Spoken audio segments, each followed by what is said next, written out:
प्रश्नावली 11.1 ये है सीधा और प्रतिलोम समानुपात, प्रत्यक्ष या अप्रत्यक्ष या सीधा या प्रतिलोम समानुपात।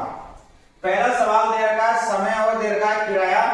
4 घंटे का किराया 60 रुपए, 8 घंटे का 100 रुपए, 12 घंटे का 140 और 24 घंटे का 180। हमसे ये पूछा है कि ये अनुपात सीधा अनुपात या प्रत्यक्ष अनुपात है या नहीं है। तो देखो सबसे पहले अनुपात कैसे याद करेंगे। देखो 4 और बटे में 60 और ये हो जाएगा 8 बटे में 100, ये हो जाएगा 12 बटे में 140 और ये हो जाएगा 24 बटे में 180। अगर इनको काटने पर ये बराबर आ जाए जब तो सीधा अनुपात है, और बराबर नहीं आते हैं तो सीधा अनुपात नहीं है। जैसे हमने इसमें भाग दिया 4 का 4 एकम 4 और 15 चौको 60। इसमें हमने 4 का भाग दे दिया 2 बार और ये दे दिया 25, ठीक है। इसमें 4 का भाग दिया हमने 4 दिया 12 और 4 दिया 12, 2 बचेंगे 20 हो गए 5 बार। ऐसे इसमें 4 का भाग दिया 6 बार और 4 का भाग दिया 4 चौक 16, 2 बचेंगे 6 बटे 45। यानी ये जो सारे मान आ रहे 1 बटे 15, 2 बटे 25, 3 बटे 35, 6 बटे 45 सारे अलग अलग मान है, यानी ये आपस में बराबर नहीं है, तो इसमें सीधा अनुपात नहीं है। तो उत्तर में क्या लिखोगे?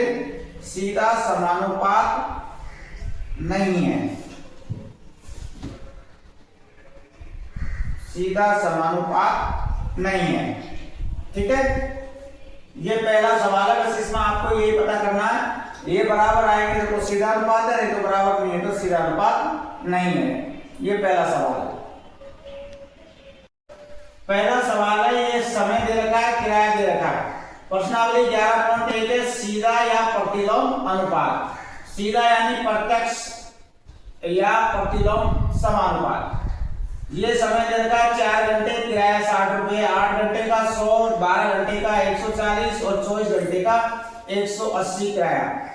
तो ये हमको देखो 4 बटे 60 करेंगे, एक 4 से काट दे 1 बटे 15 बार, एक 8 बटे 100 को काट दे 4 से 2 बटे 25, 12 बटे 140 को 4 से काटा अपन ने 1 बटे 3 बटे 35 और 24 बटे 180 को काट दे 6 बटे 45।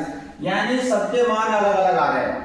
1 बटे 15, 2 बटे 25, 3 बटे 35 और 6 बटे 45, यानी कोई सा भी बराबर नहीं है। बराबर नहीं है तो सीधा समानुपात नहीं है। पूरे बराबर होते ही आपस में ये बराबर होते तब तो अनुपात सीधा था। बराबर नहीं है तो सीधा अनुपात नहीं है, सीधा अनुपात नहीं है। ये लिखना है आपको, इसमें सीधा अनुपात नहीं है। यही इसमें सवाल में हमसे पूछा है। पहले सवाल में सीधा अनुपात है या नहीं है, बराबर नहीं है तो सीधा अनुपात नहीं है। पहला सवाल है।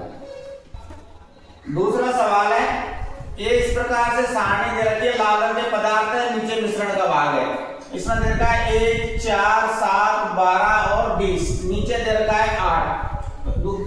एक पेंट के मूल मिश्रण के 8 भागों में लाल रंग के पदार्थ का एक भाग मिलाकर मिश्रण तैयार किया जाता है। निम्नलिखित सारणी को पूर्ण कीजिए।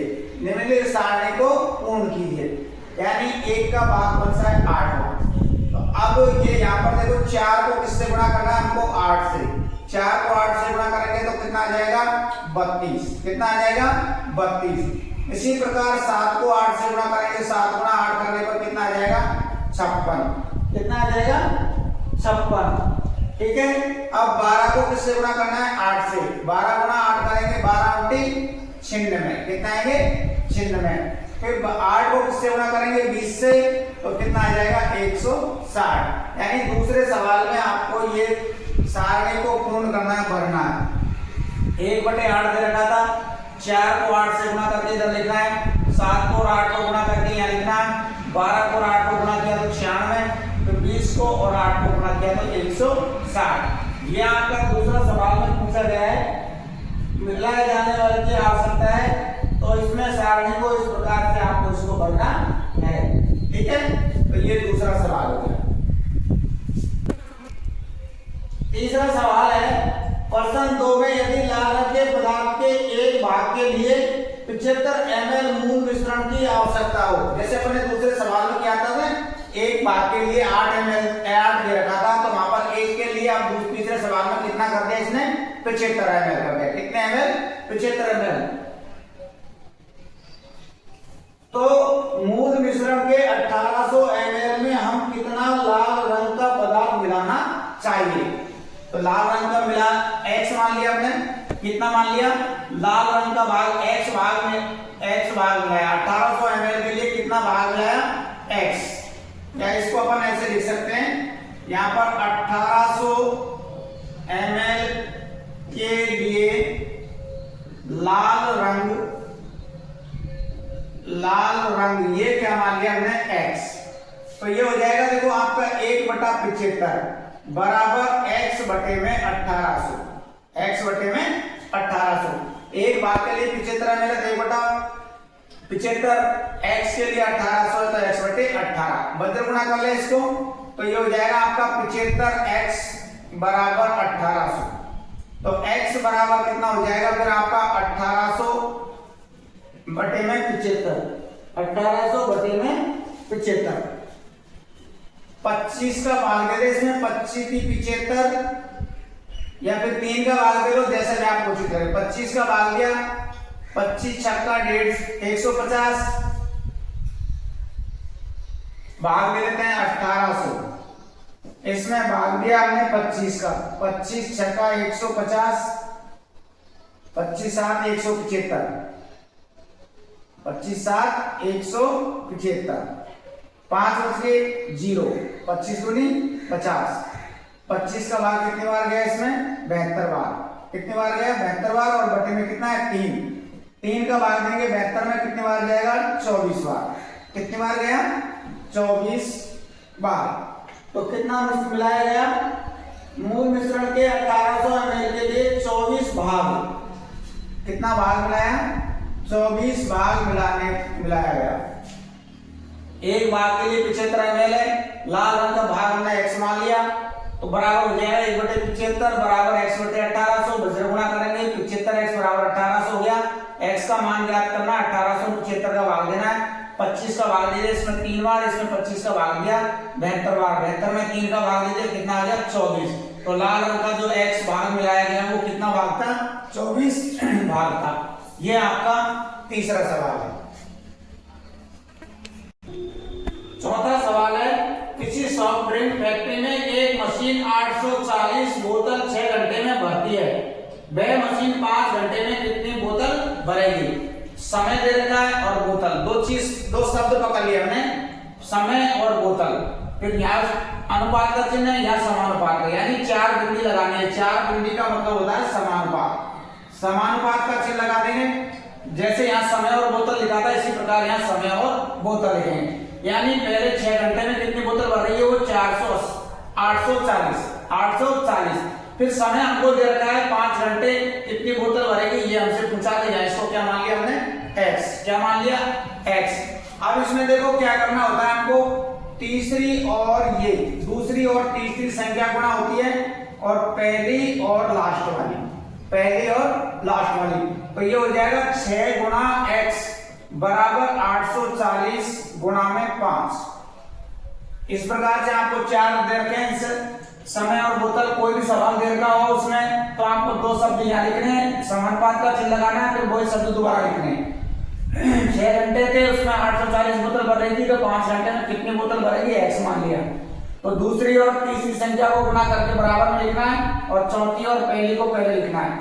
हमको x का मान ज्ञात करना है, तो x बराबर हो जाएगा 840 गुणा 5 बटे में 6। 6 का भाग दे दिया, इसमें 6 एकम 6, 2 बचेंगे 24, 6 चौका 24। कितनी बार गया भाग? 140 बार। 140 को इससे गुणा करेंगे 0, और 14 गुणा 5 करेंगे 14 70। तो कितनी बोतल भरेगा? 700 बोतल। 5 घंटे में कितनी बोतल भरेगी? 700 बोतल। ठीक है भाई, 6 घंटे में 840 भरेगी, 5 घंटे में कितनी भरेगी?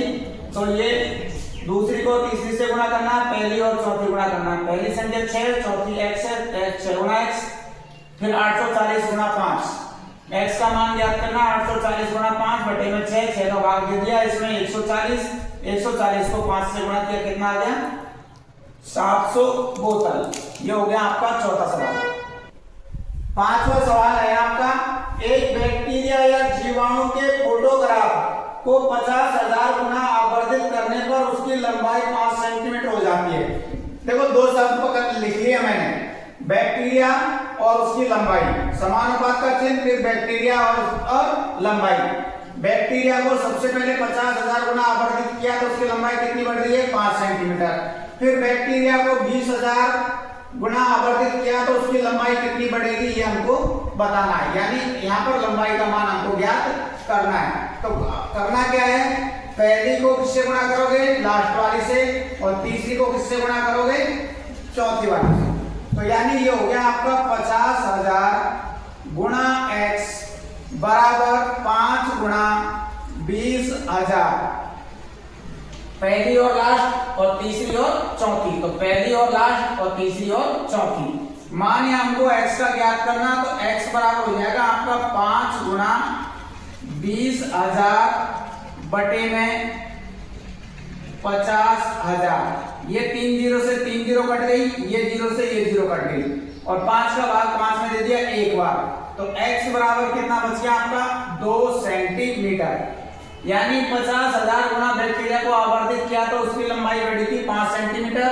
सवाल में ये पूछा 20,000 गुना आवर्धित करने पर उसकी लंबाई कितनी बढ़ेगी, तो उसकी लंबाई कितनी आ रही है 2 सेंटीमीटर। 20,000 गुना आवर्धित करने पर बैक्टीरिया की लंबाई कितनी बढ़ेगी 2 सेंटीमीटर। ये आपका 5वां सवाल है।